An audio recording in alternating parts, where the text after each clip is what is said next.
Good afternoon. This is Timothy Dennis, and my project is on Action Centered Leadership Model. Now, this model was developed by John Adair in the 1960s. This model is a model that basically says or depicts that a task can be completed by a team or individual, but all three elements are overlapping, interchangeable, or key to the completion of a task. Now, this intervention I am designing, hypothetically, is designed to increase the effectiveness in teams as it pertains to work and or other activities that require team interaction. Now, a lot of times when things need to be completed, you have a group of people that say, oh, we could do it as a team. Some folks decide they want to do it as an individual. Sometimes things work best as a team. To change a culture within an organization, a department, so to speak, you need to have action-centered leadership in place that can facilitate a structure that helps these changes take place. Now, this theory, this is stated by Bolden, etc., 2003, is a key in coordinating and fostering cohesiveness, which brings the team together as a whole. This approach is both a functional and generally adaptable leadership model that's predicated on task structuring. Now, when there's a task at hand, you need an organized structure to get it done. And in this case, this particular model seems to do such things. Now, the target element for this intervention is pretty much a group or group dynamic, which is influenced by an effective leader or leadership team. Now, when you have an effective leader, not a manager, an effective leader, one who is willing to get his sleeves rolled up, get into the muck, so to speak, to correct an issue, one that shows and leads by example, which is a functional leader. Functional leadership does the same thing. They don't just sit back and dictate, they actually show. Now, the core functions of this particular leadership model is one, initiating. Now, when one initiates, they brief, they tell everybody this is a task that is going to be put together, settings of standards. Another aspect is controlling, maintaining a standard of excellence, a standard of commitment. Then supporting individual contributions. You got to encourage, you got to have team spirit, you got to have team morale. Another aspect is informing, clarifying tasks, plans, updating, feedback, interacting, and then evaluating. When you have ideas, you look at what's going on, you do a self-assessment of your aspect of this project as well as an assessment of the overall project. It's another key component of action-centered leadership.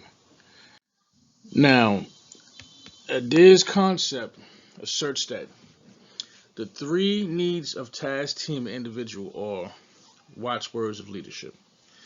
Now, that to me says that leaders have to understand that there's a goal that has to be obtained. That's the task. You got to build a complete and able-bodied team. Therefore, you're going to need synergy of teamwork.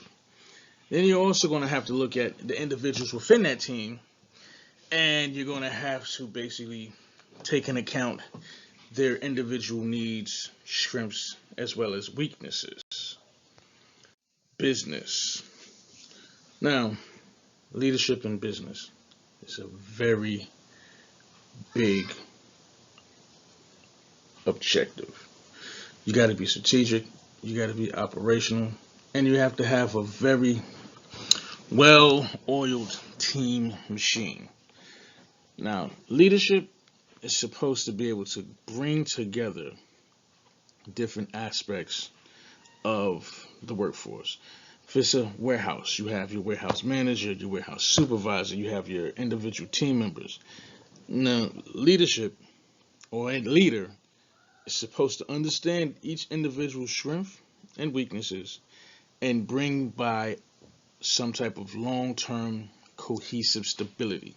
When that's achieved, you have done what you've needed to do upon the three circles of the model of leadership by Adair.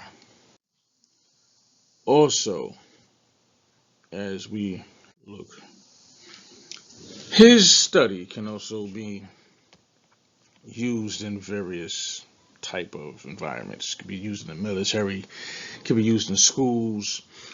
But the pros of this interaction or intervention is that it allows management to see what's going on. You know, if you got guys that are lacking in certain areas, you can give them training, you can give them counseling if need be. Now, this process also allows for the strengthening of team and individual based organizational structures. Sometimes you have a strong group of guys that can work by themselves, but as a team they lack. Or you may have guys that work as a team but lack individually. This model allows help in that area. Now, the cons of this intervention, it doesn't stand alone. You can't just say, hey, these three models are how we're gonna, these three elements are how we're gonna get something done. You have to use other type of intervention models or parts of to bring to this one to make it work in many different situations. Another aspect that I've seen is that there may be conflict between the three elements. Now, time constraints and or availability of resources on projects can be detrimental to the effects of group members when increased pressure to focus on tasks. People need to get something done, but you want to concentrate on tasks. You're not concentrate on this particular element or this particular element. Therefore, there's no cohesion and it becomes an issue, and this model will not work if that's the case. What I've taken away after reading Adair's book, The Lexicon of Leadership, is that you have leaders and managers. A good leader is a catalyst and a key component in teams completing tasks and individuals being able to complete tasks that are assigned to them, no matter if the situation is a stressful situation or a smooth situation. Now, leadership is different from management. A good leader is not necessarily a great manager, but good leaders possess good management skills. A leader is a person that leads by example. Manager is the person that delegates. Some people lead by example but don't delegate well. Some people delegate well but can't lead by example. And it is key to take away from this interaction is that leadership is the key component to completing any type of intervention, interaction between management and team members, or upper management and middle management. When you have an action-centered leadership model, you can get things completed. And I believe that Adair's leadership model can improve organizational issues at both the team and individual level, but also at a managerial level where you have or need proactive individuals who understand the difference between an effective leader and a manager.